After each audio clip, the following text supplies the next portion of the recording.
कार्यक्रम के प्रसारण सहयोगी हैं सौभाग्य कोहिनूर, श्रीमान संजय जैन, श्रीमती ममता जैन, परिवार ग्रेटर कैलाश दिल्ली। सौभाग्य भक्त श्री मनीष जैन, श्रीमती ऋतु जैन, गरिमा जैन, लक्ष्य जैन, परिवार राणा प्रताप बाग दिल्ली।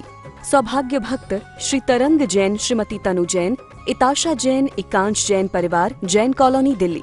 सौभाग्य भक्त श्री अश्विनी जैन, श्रीमती निशा जैन, ऋतिका जैन, स्वस्ति जैन, सिद्धांत जैन, परिवार सीसी कॉलोनी दिल्ली। सौभाग्य भक्त श्री वीरेंद्र जैन, श्रीमती मुकेश जैन, साकेत दिल्ली। सौभाग्य भक्त राजीव जैन, श्रीमती रीटा जैन, विजयनगर दिल्ली। जय जिनेन्द्र। परम पूज्य बुंदेलखंड केसरी आचार्य श्री सिद्धांत सागर जी महाराज के परम प्रभावक शिष्य परम पूज्य बाल योगी आचार्य श्री सौभाग्य सागर जी महाराज की मंगल प्रेरणा एवं आशीर्वाद से मुनि सुव्रत तीर्थ पल्ला भक्तावरपुर दिल्ली में निर्माण कार्य प्रगति से चल रहा है, जिसमें भव्य मंदिर के साथ साथ संत निवास, यात्री निवास, भोजनालय एवं छात्रावास का कार्य प्रगति पर है, जिसमें आप सहयोग कर पुण्यार्जन प्राप्त कर सकते हैं। यहाँ के जिन चैत्यालय में प्रतिदिन विशेष पंचामृत अभिषेक और शांति धारा होती है, यदि आप भी अपने परिवार की ओर से किसी भी शुभ अवसर, जन्मदिन, शादी की सालगिरह पर संपूर्ण अभिषेक, शांति धारा और पूजन करवाना चाहते हैं तो मात्र 2100 की सहयोग राशि देकर धर्म लाभ ले सकते हैं। और हर शुक्रवार को निर्माणाधीन मुनि सुव्रत तीर्थ पर विराजित मनोकामना पूर्ण पद्मावती माता की गोद भराई मात्र 3100 की सहयोग राशि देकर पुण्यार्जन प्राप्त कर सकते हैं। आप सहयोग राशि के लिए हमारे संयोजकों से संपर्क कर सकते हैं।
Jadi untuk di tahun ini bersama polis dan sampai ke Macau, polis nantinya Rudi, polis dia Rudi dia Macau, tiba dia bisa semua ada dia Rudi, tahu story apa sih sebelum tadi di start jadi Guwahati, asal lagi dalam dia di mana ada sesuatu yang ada sehingga orang presiden akhirnya hari-hari di mana yang berusaha di atas ada sesuatu di mana kalau saya kira macam ni proses और जीवन में कोई भी कार्य किया जाए वह कार्य इसलिए किया जाता है कि हमारे जीवन में सफलता का आगमन हो, हमारे जीवन में कामयाबी मिले और हमारे जीवन में जो हमारा लक्ष्य है वह हमें हासिल हो सके।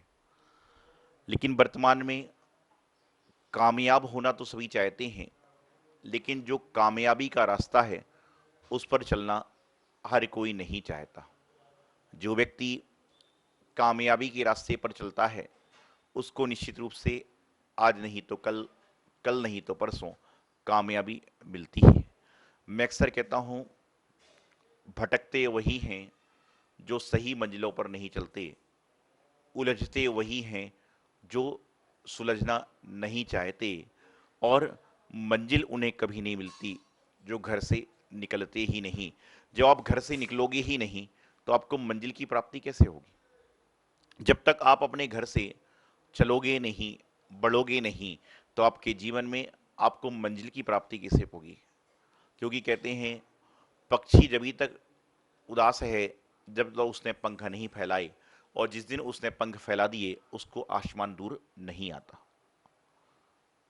इसी तरह से आप अपने जीवन में कुछ करें ना करें, प्रातःकाल उठकर आपके पास आपके दिन भर के कार्य के एजेंडे होना चाहिए। सफलता पाना है, हम साधु महाराज अपना दिन भर का कार्य नियत करते हैं। हर व्यक्ति अपना कार्य नियत करता है। क्यों नियत करता है? कि उसको सफल होना है, तो सफलता पाने के लिए अपने जीवन में दिन भर के सारे कार्य आपको बनाना पड़ेंगे, आपको दिन भर का एजेंडा बनाना पड़ेगा। जिस तरह से प्रातःकाल उठकर आपको क्या करना है, आपकी दिनचर्या में क्या क्या शामिल है, आज आपके जीवन में क्या एक्स्ट्रा हो रहा है, आपके जीवन में नित्य की भांति क्या कम हो रहा है। बस यह नहीं कि सैटरडे संडे आ रहा है, आदमी तकिया लगाकर चादर ओढ़कर सो रहा है, ऐसा नहीं। सैटरडे संडे आपको रेस्ट करने के लिए मिलता है, लेकिन रेस्ट करने के साथ साथ में आपके पास में जो आपका पेंडिंग काम है उसको करने के लिए भी छुट्टी मिलती है। और जो व्यक्ति सैटरडे संडे में अपने पेंडिंग काम निपटा लेता है उसके जीवन में अगले सैटरडे संडे पूरा रेस्ट आ जाता है। और जो इस सैटरडे संडे को पेंडिंग काम नहीं निपटाता, रेस्ट करता है, उसके जीवन में उसको वह पुराना कार्य हो ही नहीं पाता। तो हमें कामयाब होना है। हर व्यक्ति कामयाब होना चाहता है, कामयाब की सीढ़ी ढूंढना चाहता है, लेकिन क्या कभी आपने कामयाबी पाने वाली सीढ़ी बनने का प्रयास किया? आप यदि सीढ़ी ढूंढोगे तो आप मात्र खुद कामयाब हो पाओगे, लेकिन यदि आप किसी के लिए सीढ़ी बन जाओगे तो आप तो कामयाब हो गए, लेकिन आपके माध्यम से हजारों लोग कामयाब हो जाएंगे और आपको हमेशा हमेशा याद करेंगे। जिस प्रकार से एक टीचर अनेक स्टूडेंट को पढ़ाता है, उनमें से कोई कलेक्टर भी बनता है, कोई इंजीनियर भी बनता है, कोई शिक्षक भी बनता है, कोई व्यापारी बनता है, और कोई फेल भी होता रहता है। लेकिन जो व्यक्ति कलेक्टर बन जाता है, टीचर से भी ऊंची पोस्ट पर चला जाता है, लेकिन वह क्या करता है कि अपने जीवन का सारा कार्य करता है, लेकिन कलेक्टर की पद पर जाने के बाद हमेशा यही बात कहता है कि मुझे उन टीचर ने पढ़ाया। हम साधु बन गए, हमको लौकिक शिक्षा देने वाले जब गुरु आते हैं, टीचर आती हैं, मैडम आती हैं, तो जब भी आते हैं तो हम कहते हैं इन्होंने मुझे पढ़ाया। उनको गर्व होता है कि हमारे द्वारा पढ़ाया गया स्टूडेंट आज संत बन गया, हमारे द्वारा पढ़ाया गया स्टूडेंट आज कलेक्टर बन गया, हमारे द्वारा पढ़ाया गया स्टूडेंट आज उस जगह पर पहुंच गया, उनको गर्व होता है। तो अपने जीवन में आप सभी को यह कार्य करना है कि कामयाब होगे तो सफलता आपको मिलेगी, लेकिन कामयाब होने वाली सीढ़ी बन जाओगे तो आपके माध्यम से कितने लोग कामयाब हो जाएंगे और हमेशा आपको याद रखेंगे कि उस जगह से मुझे कामयाबी की शुरुआत मिली। तो हमें क्या करना है? अपनी दिनचर्या को, अपने जीवन को व्यवस्थित करना है। और जो व्यक्ति अपने दिनचर्या को, अपने जीवन को व्यवस्थित करता है, उसके जीवन का कल्याण हो जाया करता है। अभी आप सभी को पता है कि वर्तमान में हमारा दिल्ली से बिहार होकर गुरुग्राम में प्रवास चल रहा है, और आज हम लोग दिल्ली में से बिहार करके आज गुरुगांव सेक्टर 57 पहुंचे और यहाँ पर काफ़ी सारे भव्य लोग, धर्मात्मा लोग निवास करते हैं और इन सबके मन की भावना है कि यहाँ पर जिनेंद्र भगवान का मंदिर बने। तो यहाँ पर उस हेतु शंको लाए गए। कल प्रातःकाल जिस जगह पर भगवान जी के मंदिर निर्माण के भाव बन रहे हैं वहीं पर श्री भक्तांबर जी की आराधना हो रही है। तो जो मेरी बात दिल्ली के लोग, गुड़गांव के लोग सुन रहे हैं, आसपास के लोग सुन रहे हैं, वह जरूर प्रयास करें कि कल प्रातःकाल भक्तांबर जी की आराधना में सम्मिलित होने का प्रयास करें। और मैं हमेशा एक बात कहता हूँ, आप लोग बचपन से एक भजन सुनते हैं, गाते हैं, बोलते हैं कि छोटा सा मंदिर बनाएंगे, वीर गुण गाएंगे। तो ये अवसर गुड़गांव वालों के लिए विशेष रूप से, मंदिर छोटा हो बड़ा हो महत्वपूर्ण नहीं है, मंदिर के अंदर भगवान है यह महत्वपूर्ण है। घर के अंदर क्या चीज है वह महत्वपूर्ण नहीं है, लेकिन घर के अंदर भगवान की मूर्ति है कि नहीं यह महत्वपूर्ण है। मूर्ति से तात्पर्य है भगवान की तस्वीर है कि नहीं। एक बार एक संत किसी घर पर पहुंचे और वहां पर जब घर पर पहुंचे संत, तो वहां पर संत ने पूछा कि ये टीवी किसकी है? तो उसने कहा आपकी है। संत ने पूछा कि ये फ्रिज किसकी है? उसने कहा आपकी है। संत ने पूछा ये अलमारी किसकी है? उसने कहा आपकी है। ऐसे करते करते संत ने चीजें पूछी, उसने बता दिया कि सारी चीजें आपकी है। संत ने पूछा मंदिर किसका है? बोले आपका है। अंदर उन्हीं संत की तस्वीर रखी थी। संत ने पूछा ये तस्वीर किसकी है? उसने कहा ये तस्वीर सिर्फ और सिर्फ मेरी है। कहने लगे सब कुछ आपका है, लेकिन आपकी तस्वीर, आपके चरण मेरे हैं, तो सारी संपदा मेरी है। और आप नहीं मेरे हो और सारी संपदा मेरी है तो कोई कार्य का नहीं है। तो यहां पर भगवान महावीर स्वामी की आशीष अनुकंपा से शासन नायक, मूल नायक भगवान महावीर स्वामी की कल्पना यहां पर चल रही है। अनेक अनेक योजनाएं यहां पर बन रही हैं। तो उस योजना में आप लोग जुड़ने का प्रयास करेंगे। और आज संध्या काल में आदिनाथ भगवान का जन्म कलश महोत्सव है। जो लोग मेरी आवाज सुन रहे हैं, आपके पास रात के 12 बजे तक का टाइम है। आप घर में भक्तांबर जी जरूर पढ़ें, भक्तांबर की दीपार्चना जरूर करें। ओम रीम आदिनाथ जनाय नमः, इस मंत्र से आपने घर को 108 बार गुंजायमान जरूर करें। क्योंकि आदिनाथ भगवान जो सृष्टि के प्रथम तीर्थंकर हैं, जिनके कारण हमारा जीवन चल रहा है, जिनके कारण हमारे भारत देश की संस्कृति चल रही है, जिनके कारण हमारे जीवन में सारे अनेक अनेक अच्छे काम हो रहे हैं। तो मैं आपको बता रहा था, जीवन में कामयाब होना है तो कामयाब होने के लिए आपको जो लोग कामयाब हो चुके हैं उनका साथ पकड़ना पड़ेगा। आप उनके साथ चलोगे जिन्होंने कामयाबी पे चलना ही चालू किया है, तो आपके जीवन का कल्याण नहीं हो सकता। तो हमें अपने जीवन को अच्छी तरह से व्यतीत करना है, तो हमें यह प्रयास करना पड़ेगा कि हमारे जीवन में क्या चल रहा है, हमारे जीवन में क्या हो रहा है, हमारे जीवन में लोग कैसे वार्तालाप कर रहे हैं। इन सब पे आप चलोगे तो आप पाओगे कि आपके जीवन में बहुत कुछ आप खो चुके हो और बहुत कुछ आपको पाना भी बाकी है। बचपन में समझ नहीं है, जवानी में समय नहीं है और बुढ़ापे में इंसान के हाथ पैर कार्य नहीं करते, तो धर्म करेगा कब? बचपन में समझ नहीं, जवानी में समय नहीं और बुढ़ापे में समझ और समय दोनों हैं, लेकिन हाथ पांव काम नहीं करते। जब कभी मुनि महाराज का विहार होता है तो कमंडल पकड़ने के भाव होते हैं, लेकिन हाथ कम पाता है। कमंडल कैसे पकड़े?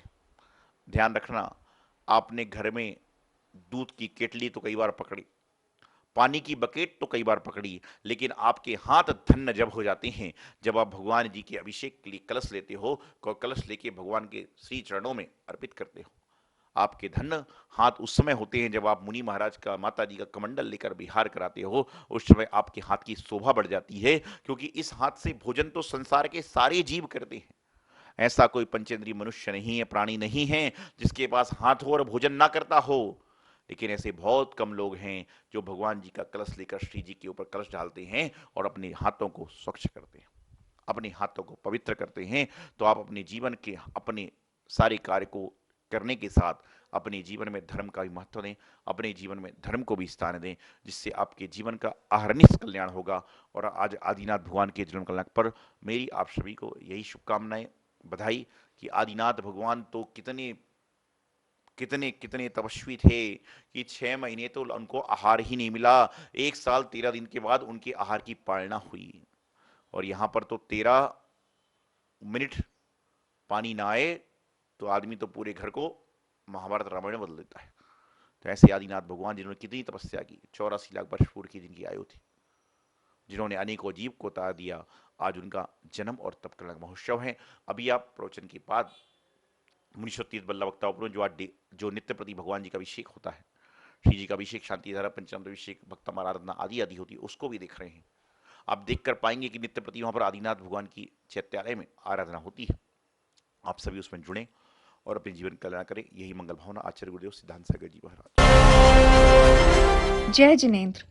परम पूज्य बुंदेलखंड के श्री आचार्य श्री सिद्धांत सागर जी महाराज के परम प्रभावक शिष्य परम पूज्य बाल योगी आचार्य श्री सौभाग्य सागर जी महाराज की मंगल प्रेरणा एवं आशीर्वाद से मुनि सुव्रत तीर्थ पल्ला भक्तावरपुर दिल्ली में निर्माण कार्य प्रगति से चल रहा है, जिसमें भव्य मंदिर के साथ साथ संत निवास, यात्री निवास, भोजनालय एवं छात्रावास का कार्य प्रगति पर है, जिसमें आप सहयोग कर पुण्यार्जन प्राप्त कर सकते हैं।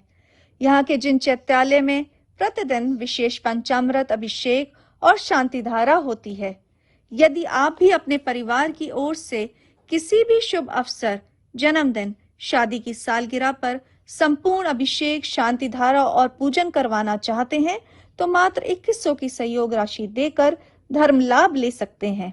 और हर शुक्रवार को निर्माणाधीन मुनि सुव्रत तीर्थ पर विराजित मनोकामना पूर्ण पद्मावती माता की गोद भराई मात्र 3100 की सहयोग राशि देकर पुण्यार्जन प्राप्त कर सकते हैं।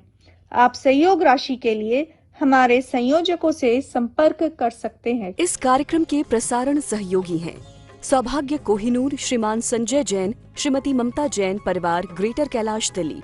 सौभाग्य भक्त श्री मनीष जैन, श्रीमती ऋतु जैन, गरिमा जैन, लक्ष्य जैन परिवार, राणा प्रताप बाग दिल्ली। सौभाग्य भक्त श्री तरंग जैन, श्रीमती तनु जैन, इताशा जैन, एकांश जैन परिवार, जैन कॉलोनी दिल्ली। सौभाग्य भक्त श्री अश्विनी जैन, श्रीमती निशा जैन, ऋतिका जैन, स्वस्ति जैन, सिद्धांत जैन परिवार, सीसी कॉलोनी दिल्ली। सौभाग्य भक्त श्री वीरेंद्र जैन, श्रीमती मुकेश जैन, साकेत दिल्ली। सौभाग्य भक्त राजीव जैन, श्रीमती रीटा जैन, विजयनगर दिल्ली।